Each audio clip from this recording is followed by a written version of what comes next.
Assalamualaikum warahmatullahi wabarakatuh. Saya Kamila Ramadanti dari kelas 11 IPS 2 akan mempresentasikan bab peradilan.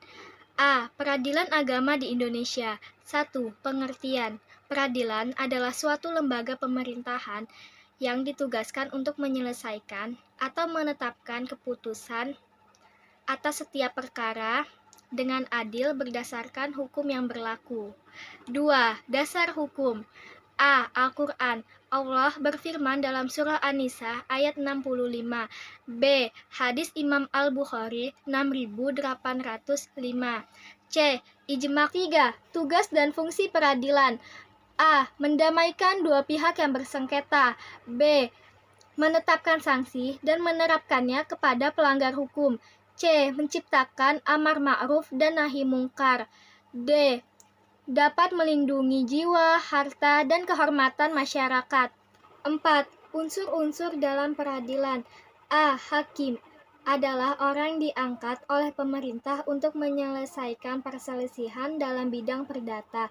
B. Hukum adalah keputusan yang telah ditetapkan oleh hakim.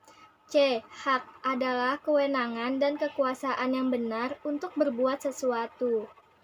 D. Terhukum adalah orang yang dijatuhkan hukuman atas suatu perkara. E. Pemenang perkara adalah orang yang memenangkan suatu perkara ketika menggugat suatu hak. F. Perkataan atau perbuatan yang menunjuk pada hukum dapat disebut juga dengan putusan. B. Proses di pengadilan agama. 1.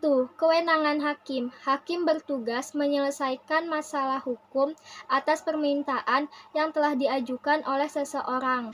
2.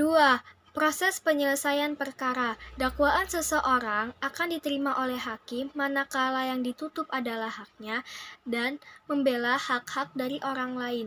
Hakim dalam memeriksa perkara mempertimbangkan akan disidang terbuka atau tertutup. 3. Pembuktian dalam sidang pengadilan. 1. Pengakuan ikrar.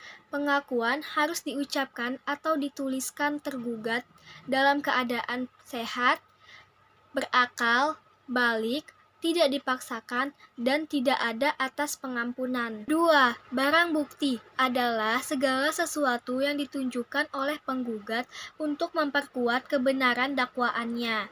3. Kesaksian adalah mengemukakan keadaan yang sebenarnya untuk menetapkan hak dari orang lain. Seorang saksi harus memiliki kriteria-kriteria berikut. 1. Menjauhi diri dari dosa besar.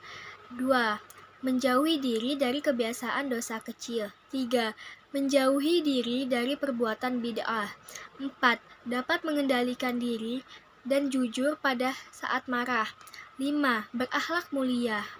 4. Keputusan hakim. Seorang hakim dalam memberikan keputusan tidak boleh bertentangan dengan hukum Allah Subhanahu wa Ta'ala.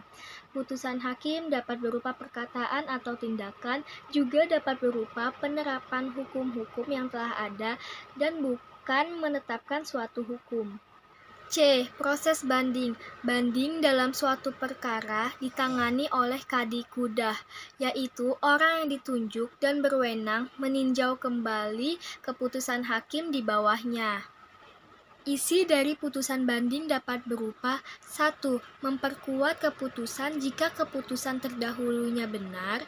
2. Menolak, mengubah jika keputusan terdahulunya tidak sesuai hukum dalam arti berlawanan dengan ijma', hadis, dan qiyas.